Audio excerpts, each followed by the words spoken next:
Hi everyone, welcome to Shoot the Shit episode 2. I am your host, Darren Crooks, and yeah, let's just get into this. Avengers Endgame came out this week, and I went to go see the midnight screening of it, but don't worry, I'm not going to be talking about any spoilers or anything, because I've already done a video for my unofficial review YouTube page, where me and my mate Curtis went well into spoiler territory, so if you've seen the film, you won't see two dickheads talking about the Endgame, then go watch that. But yeah, no, we went to see the midnight screening in the SSA Arena Cinema, previously the Odyssey Cinema.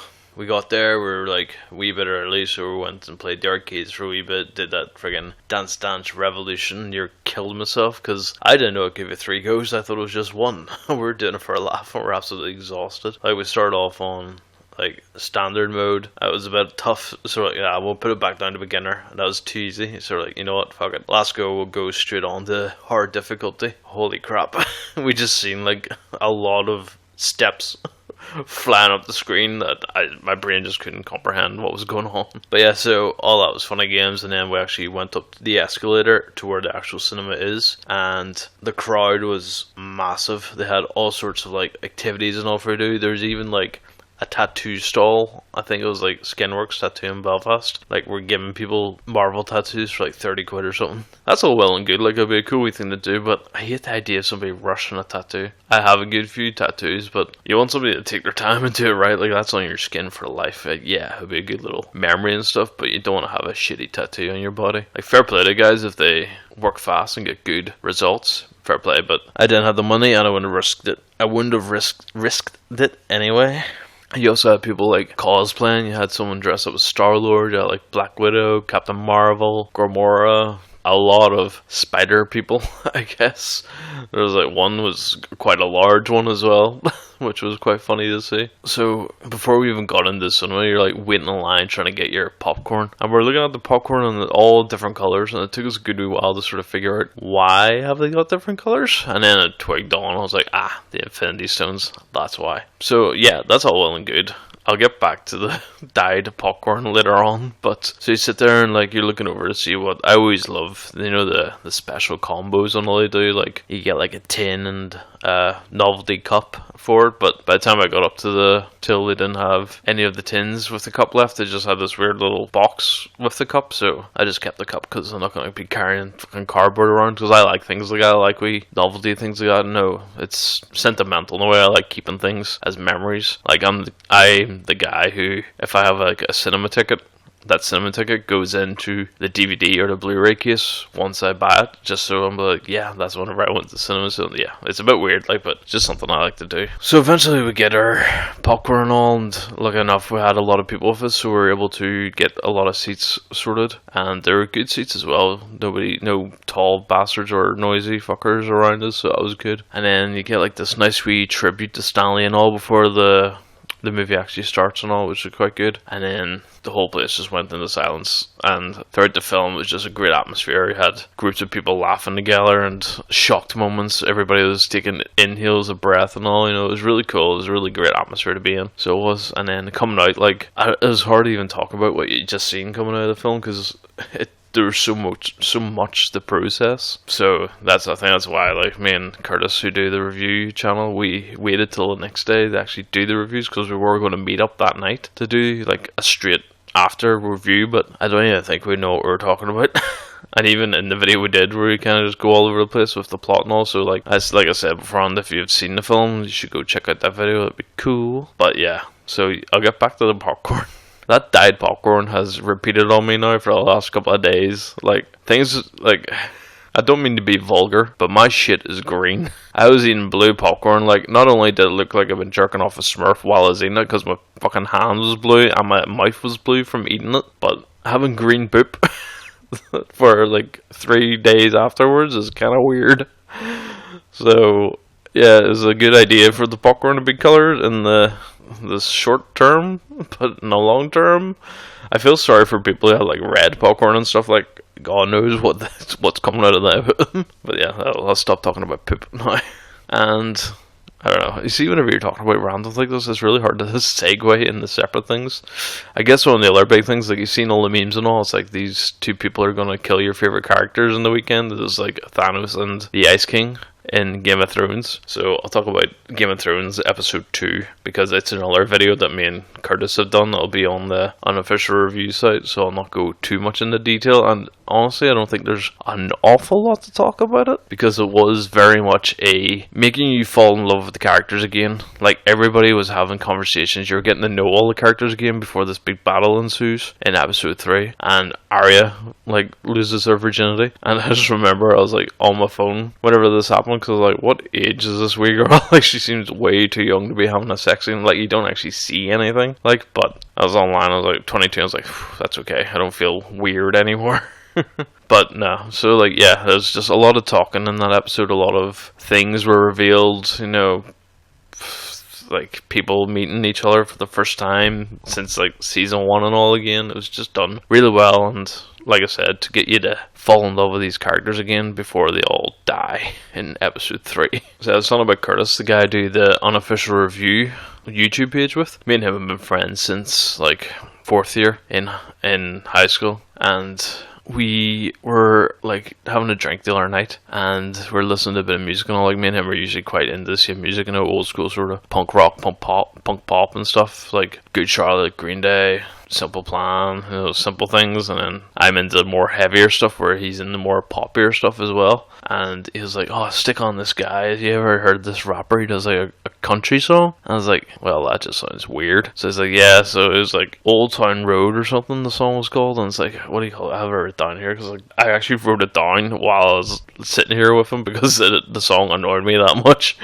It was like Lil Nas X, Old Town Road feat Billy Ray Cyrus. I don't know about you guys, but that song just fucking hit a raw nerve with me. It wound me up something shocking. That was one of the worst pieces of garbage I've heard in a long time. And he's sitting there thinking, this song's class. I'm like, mate, why are we even friends? Like, how can I be friends with someone who enjoys this song? Like, if you enjoy it, try and explain to me how it's good, because I just thought it was awful song. It's terrible. Like, I thought it was a joke at first, and it looks so cheap. Like, the music video just looks so crap. I don't know. It's a terrible song. If you can avoid it, like I did until then, go for it. But if you've been unfortunate enough to hear it, I feel sorry for you. Like I said, segues are difficult whenever you're talking about everything and everything and anything the way I do. But I recently got the new Mortal Kombat game, which is Mortal Kombat 11, and I've stuck with this franchise since, like, I think the first one I played was Mortal Kombat Trilogy on the PlayStation 1. I loved it. Like, I really enjoyed it, because I think it was like, before I go to school, like primary school, I would always get my dad to do like at least like 1 or 2 fights with me before going and all. It was class. And then I stuck with the series like into the PS2 area and all. Like Deadly Alliance was class and all, and Armageddon was alright. It was good that you had an entire roster of every single fighter that you could have had. The game itself though wasn't that great. And then the reboot basically was Mortal Kombat 9 on the PS3, and then Mortal Kombat X on the PS4, and now Mortal Kombat 11 also on the PS4. Well, that's what I'm playing it on anyway. And that's where the story was sort of consistent, but it's still all over the place. Like, there's no way to really follow the story of Mortal Kombat. Continuity-wise, in general, it just fucks itself, I'm pretty sure. But it has like a basic structure to it, which is fair enough. But a lot of people say you're not playing these games for the story, but I am. Like, yeah, I love the fighting in them and all, and I'm okay at the games, and I would never say I'm brilliant at them, but I can hold my own. Especially in this one, I seem to be doing quite well. Like, I'm playing on normal mode, and I haven't really came across any challenges, and I'm well beyond the halfway mark of the story. But yeah, no, I play these games for the story, like, mainly because I love my single player. Like, I find it really hard to play any sort of multiplayer game now, because I just don't have the time to commit to them. So at least with a single player game, you can put it down and pick it up anytime you want without having any sort of commitment to it. And so I'll probably just, honestly, I'm probably going to play this game until I complete the story mode. Maybe faff about with it for a bit, but the way things are with me at the moment, I'll probably end up having to just trade it in and get the next game that comes out. And I'm pretty sure the next game that I want to play is Days Gone, which is a zombie survival game, which I think looks class, but since it's actually like been released, and it was actually released today, the day that I'm recording this, I've heard nothing but really sort of negative reviews, which is kind of bumming me out because it was something I was looking forward to. But I'm not really one to stick to reviews and all. I like to make my own mind up about things. That's the way I go with movies and music and everything. It's if I like it, I like it, and I don't really give a fuck what anybody else thinks. And that's the way everybody should think about everything at the end of the day. So yeah, no, I'm quite enjoying Mortal Kombat. The fighting's a little bit more.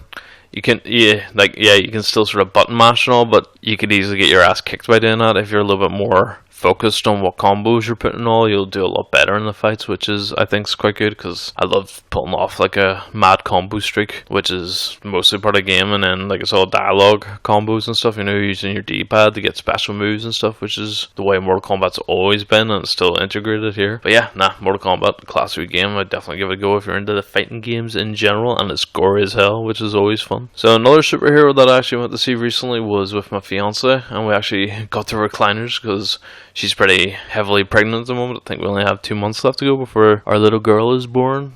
Still don't have a name yet. We're actually finding it extremely hard to come up with a name at the moment. But we went to see that Shazam, the new DC film. And to be honest, it felt more like a Marvel film because of the tone of it. But it was very good. Zachary Levi played a great character as Shazam. I loved him in Chuck. Chuck is probably one of my favorite TV shows of all time. It was just good fun, so it stayed consistently good throughout its 5-season run. But yeah, he does a great job in Shazam. The only issue I have, I think, with Shazam was that the kid and Shazam seem like two completely different characters, whereas they're meant to be the same character, because like Shazam's really playful and childlike, so he is, whereas the kid's a lot more responsible and sort of, he's got his head screwed on and all. Like, he just doesn't seem like he would dick about the way that Shazam does. So I feel like if they showed us the kid being a little bit more childish and stuff at times, it would have worked better with the character. But that's just me being picky about a certain thing. Other than that, the film's great, and I loved Aquaman as well. I thought it was a great DC film. I'm not really into the other ones, like Batman versus Superman, and Man of Steel was dead on for a bit, but they're not ones I really fancy going back and watching, whereas Aquaman and Shazam I would definitely add to my collection. So yeah, sometimes whenever Curtis comes around, we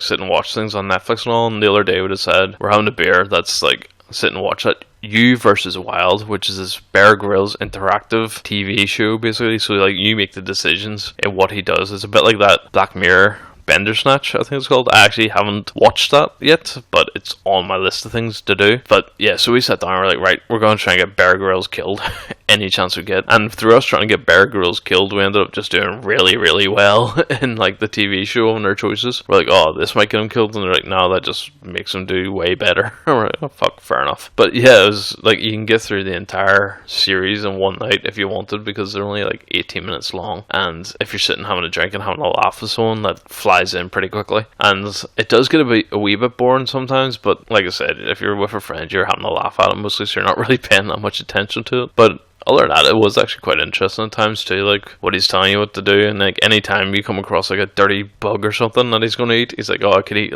these seeds for protein, or I can eat this disgusting bug, and of course you're going to make him eat the bug. So I talked about in the last episode that I had to get a HDMI to SCART, or SCART to HDMI converter for my TV, because it's a 4K smart TV and doesn't have the SCART lead for some reason, but I'll not get into that again. But I finally got it hooked up and all, so I was sitting on the PS2 earlier, but I was actually playing the PS1 game of Space Jam, and in my head I imagined this as NBA Jam. That's how I remembered it, and I kind of wish I left the game in my memory, because going back and playing it's a rough game to play, in all honesty. It's interesting, and whenever I did play it, things came back to memory, but yeah, it plays like shit. I love Space Jam. It's one of my favorite childhood films of all time, but goddamn that game. But I think I got it for a couple of quid on eBay or something, because in my head I was I have the capability to play this now, and I haven't played it in years. And one night I was sitting watching Space Jam, and I was like, fuck, I used to have the game of this, and it was amazing. It's not amazing. It's really not. I think the only game that's really held up for me from the PS1 was obviously the Resident Evil games and stuff, but also Scooby-Doo and Cyber Chase is a great wee game, and it's also one of my favorite Scooby-Doo movies, as well as the Hercules game, the Disney Hercules game, where you have to have codes and all. Like, there's no actual save points. You have to have like a code. Like, I think you have to turn the vases or something the right way to get to whatever boss you want to fight again or something, or whatever level you want to play. So I remember, like, when I was younger, it was one of the first games I ever had. I think I got the PS1 for Christmas, and the 3 games I got for it was Resident Evil. Because my dad, like, somehow, like, he doesn't play games at all. He had in his head he was going to play Resident Evil, the Hercules game, and I can't remember the third one. Might have been Crash Bandicoot. Could very well have been Crash Bandicoot, but I got them, and Hercules is probably the one I played the most because Resident Evil kind of freaked me out as a child until I got a wee bit older, and then it just confused me as a child because I didn't know what the hell I was doing. I think I played the opening like about 100 times before getting any further. But yeah, so maybe it's good to leave things in the past, in your memories where they lie good.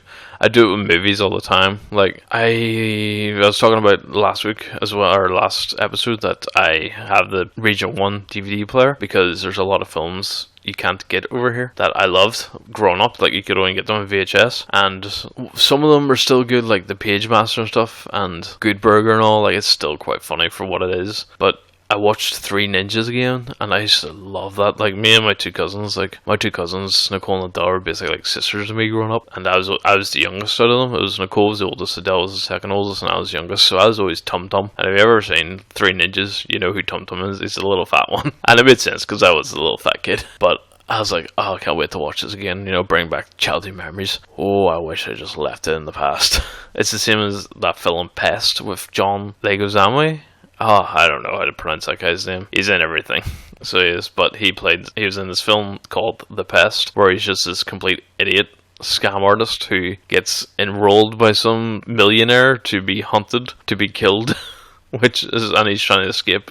And I don't know, it's a bizarre film, to say the least. But yeah, that's like one of my other Region 1 DVDs that you can't buy over here. One of the best ones though that I tried to get for years was Dead Man on Campus, and I finally got it. It's got the dude that played Zack from Saved by the Bell in it, and the guy that's in like Dead Nation and stuff. And it's just like I love the fucking movie.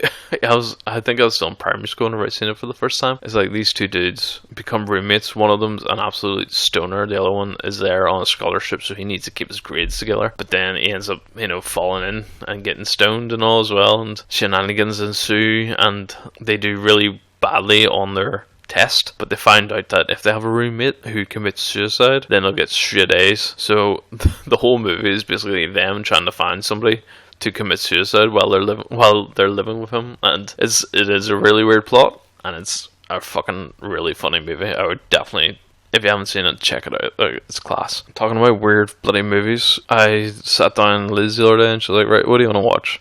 And she really loves like her zombie films and all, and I have some weird crap zombie films in my collection. So I was like, you know what, I think this one's okay. I watched it when it first came out like a good couple of years ago, and I was like, this might be quite good. It was Flight of the Living Dead, and it's not good. It looks like a fucking Sci-Fi Channel movie. It's like whenever you see the plane flying like outside the windows is just so badly rendered and all, like it just looks terrible. And you would think like it would be like snakes on the plane but with zombies, but it's actually really contained until like the last 10 minutes of the film, and it's just like, yeah, the zombies look okay at times and the gore is quite amusing, but the movie itself is just bad acting, bad CGI, and just all round bad in general. So yeah, I would not recommend seeing that there. But yeah, once again, we're only hitting like the 20-minute mark here, but I don't really have an awful lot more to talk about, so I'm not going to try and force talking about anything. But who knows, next week I have a little bit more to talk about and all, especially with this new episode of Game of Thrones coming up, episode 3. It's going to be a motherfucker of an episode, so it'll be interesting to see what happens with that. And then if I get to see any new movies or anything, if I end up getting Days Gone or anything, I'll be able to talk about that. If anything interesting actually happens in my life, I'll be able to talk about that. But things are pretty standard at the moment, and that's never a bad thing, because it means nothing bad's happening to me anyway. So yeah, thanks for listening, and I'll talk to you guys next time. Hope you enjoyed, and hopefully I didn't bore you. See you later. Bye.